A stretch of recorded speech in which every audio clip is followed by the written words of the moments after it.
금융권 성과주의 도입이 노사 간 벼랑 끝 대치로 치닫고 있습니다. 금융노조는 성과주의와 관련된 논의 자체를 거부하고 있고 산업은행과 기업은행 등 7개 공기업은 개별 협상을 통해 성과 연봉제를 도입하겠다며 지난주 금융산업 사용자 협의회에서 탈퇴했습니다. 더 이상 금융노조와 대화 시도를 하지 않겠다는 것입니다. 답보 상태에 빠진 금융권 성과주의, 무엇이 문제인지 정은규 기자가 짚어봤습니다. 성과주의 도입을 두고 금융권 노사 갈등이 깊어지고 있습니다. CEO들로 구성된 금융산업 사용자협의회는 올해 저성과자 퇴출과 성과 연봉제를 밀어붙이겠다는 입장입니다.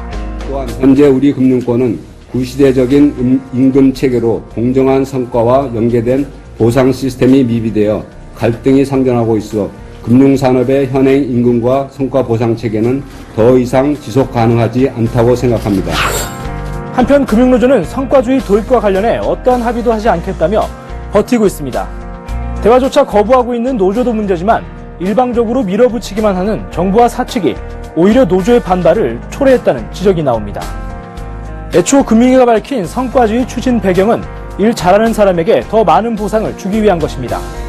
일한 만큼 대우해주겠다는 원칙은 분명 기존 호봉제보다 합리적이지만 문제는 어떻게 공정한 평가를 해 보상할지에 대한 논의는 실종됐다는 것입니다. 일 잘하는 기준이 명확하지 않은 성과주의는 오히려 조직 내 불신만 키우고 조직의 효율성을 떨어뜨립니다. 프로야구팀 LG 트윈스의 사례를 보면 성과주의는 무엇보다 구성원들이 수긍할 수 있는 기준이 중요하다는 것을 알 수 있습니다. LG 트윈스는 2010년 겨울부터 개인 고과의 팀 승리 기여도를 반영하는 이른바 신연봉제를 도입했습니다. 문제는 야구에는 다양한 포지션이 있는데 보직에 따른 팀 승리 기여도 산정이 공평하지 못하다는 것입니다. 선수들은 노력에 따른 보상에 의문을 갖기 시작했고 LG 트윈스는 연봉 협상에 어려움을 겪고 있습니다. 지난해에도 LG 트윈스는 연봉 협상을 프로야구 10개 구단 중에 가장 늦게 끝마쳤습니다. 구단에서 신연봉제를 도입했던 이유는 내년 우승을 다퉜던 90년대 중반을 재현하기 위함이었지만 이마저도 뜻대로 되지 않았습니다. 그나마 프로스포츠 세계는 성과에 따른 보상에 익숙하고 평가 기준도 명확한 편입니다. 그렇다면 금융권에서 일 잘하는 기준은 뭘까? 최근 분위기를 보면 영업만이 최고의 미덕인 듯 보입니다. KB 하나은행은 올 초 특별 승진을 단행하며 이들에게 마케팅 영웅이라는 칭호까지 부여했습니다. 또 성과주의를 핑계로 은행들이 노골적인 실적 할당을 하고 있는 것도 문제입니다. 최근 금융권을 몰아친 ISA 출시를 전후해서는 직원 한 명당 100자 내외의 실적 할당이 이루어졌고 지인 리스트를 작성해 제출하는 일이 버젓이 벌어졌습니다. 하지만 금융당국은 이를 성과주의라 생각하는지 별다른 조치를 하지 않고 있습니다. 영업이 고가에서 차지하는 비중이 높을수록 불안전 판매가 일어날 가능성은 커질 수밖에 없습니다.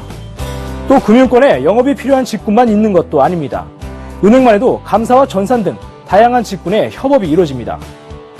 고임금 구조에 몸살을 앓고 있는 금융권에 일한 만큼 보상해주자는 성과주의의 필요성에 대해서는 이견이 크지 않습니다.